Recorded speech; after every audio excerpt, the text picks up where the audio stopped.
حضور نے ارشاد فرمایا ایک تو متعدی مرض نہیں ہے کہ اگر میں اس کے پاس بیٹھا تو یہ مرض مجھے اس سے لگ جائے گی۔ دوسری بات ارشاد فرمائی ولا حامتا، الو کا بولنا کوئی معنی نہیں رکھتا، اس کی آواز کوئی معنی نہیں رکھتی۔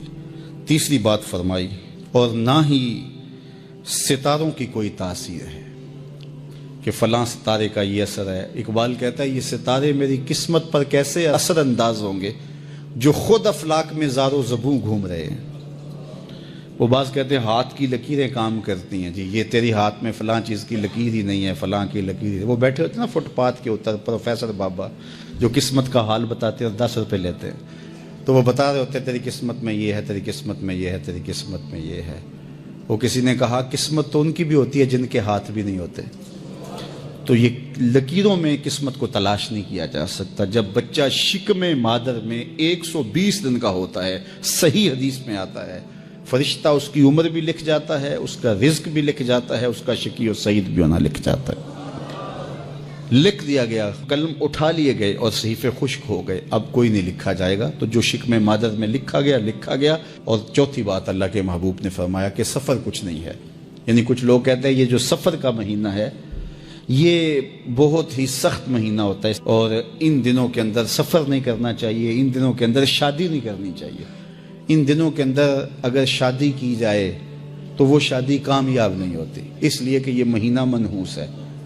میں آپ کو بتاتا ہوں کہ اس سفر کے مہینے میں سیدنا علی کی شادی حضرت سیدہ فاطمہ سے ہوئی ہے۔ بتاؤ اس سے کامیاب کوئی شادی ہو سکتی ہے؟ کوئی کہتے ہیں جی اس مہینے میں اگر شادی ہو تو اولاد نہیں ہوتی۔ حضرت علی اور سیدہ فاطمہ کی شادی ہوئی ہے، حسن اور حسین پیدا ہوئے ہیں، ایسے کوئی بیٹے تو لاؤ زمانے میں۔ حضرت زینب رضی اللہ تعالی عنہا اور حضور کی شادی ماہ صفر المظفر میں ہوئی ہے۔ اس لیے ہمارے علماء اس کو خالی سفر کا مہینہ بولنے کے بجائے صفر الخیر یا صفر المظفر کے نام سے پکارتے ہیں، یعنی کامیابی کا مہینہ، خیر کا مہینہ۔ تو یہ محض لوگوں کی اختراعات ہیں۔ تو جس طرح باقی مہینوں میں شادی کرنے میں کوئی حرج نہیں، تو سفر کے مہینے میں بھی شادی کرنے میں کوئی حرج نہیں۔ آقا کریم نے فرمایا یہ بدشگونی لینا یہ شرک ہے، اللہ کے توکل کے منافی بات ہے۔ اس لیے جاہل لوگوں کا کام ہے کہ لوگوں کو اوہام میں وسوسوں میں مبتلا رکھیں، ضعیف الاعتقادی قائم رہے تاکہ کچھ لوگوں کا کام چلتا رہے۔ لیکن اللہ کے محبوب جو دین لے کر آئے اس میں اس کو علامت شرک بتایا گیا۔ یہ جو بدشگونی ہے یہ فرمایا تمہارے اندر کا وسوسہ ہے، اور جب کوئی بندہ اندر سے ضعیف الاعتقاد ہوتا ہے تو پھر یہ چیزیں اسے پیش آتی رہتی ہیں، اس کو یہ سمجھتا ہے ہاں اسی وجہ سے ہو رہا ہے۔ تو یہ چیزیں انسان کی زندگی پر بہت زیادہ اثر انداز ہوتی۔ اللہ مجھے آپ کو اپنی رحمتوں کے حساب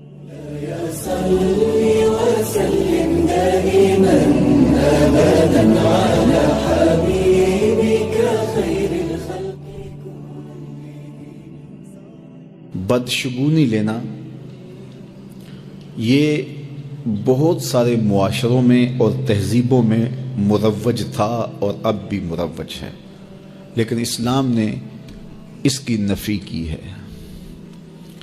بدشگونی کیا ہے؟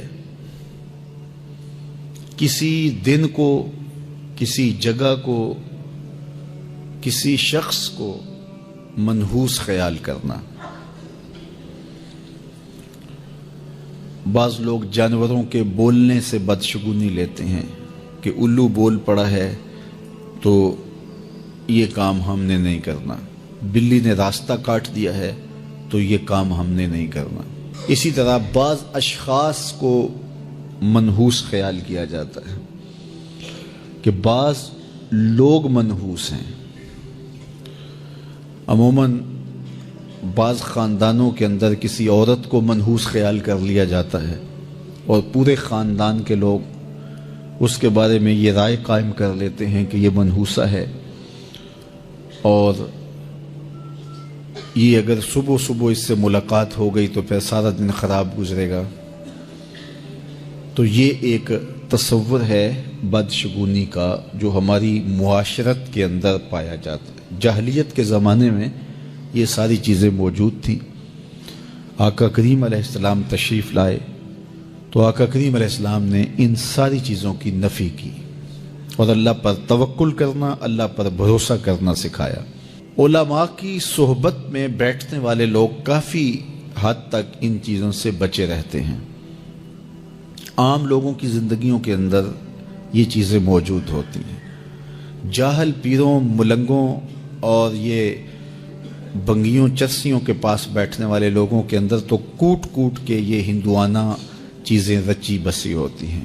اس لیے ہمیں شریعت بیضاء کے مطابق ہی اپنی زندگی گزارنی چاہیے اور اپنے نظریات شریعت سے ہی لینے چاہیے۔ اہل علم کی صحبت میں بیٹھنے سے نور ملتا ہے اور حقیقی رستہ نصیب ہوتا ہے۔ تو کسی کو منحوس قرار دے دینا یہ ہماری اپنی اختراع ہوتی ہے، ہمارا اپنا وسوسہ باطن ہوتا ہے۔ بلے شالوں کی ہنس کے یار منا لیں دے،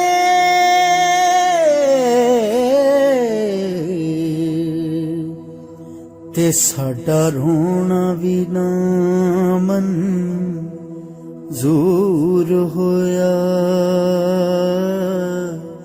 منظور ہو